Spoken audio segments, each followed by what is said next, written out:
Hello guys, ito may tanggap tayo na iPhone 11 LCD. Kita lang tayo ni sila share sa Facebook. Ayan. Palitan natin guys. Lalagay natin yung GX na LCD, yung original. Ay, tama na sa taas, no? Ano? Ito nabagsak? Huh? Daganan.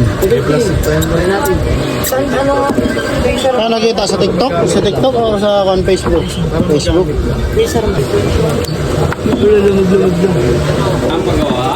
Pangalawang palit pa lang ito, no? Ano lang, ma'am?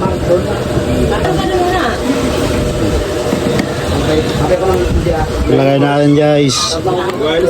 GX. GX din yung una eh. Kung mo natanggalin yung plastic sa ibabaw, no? 1 week para sa warranty.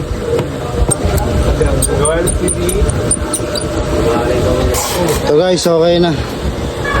Yung customer na shoutout kila sir. Ayan. Na gusto magpagawa, punta lang kayo dito sa Quiapo, sa Lakay Repair Shop. Ito guys yung shop natin. Ayan. Second floor.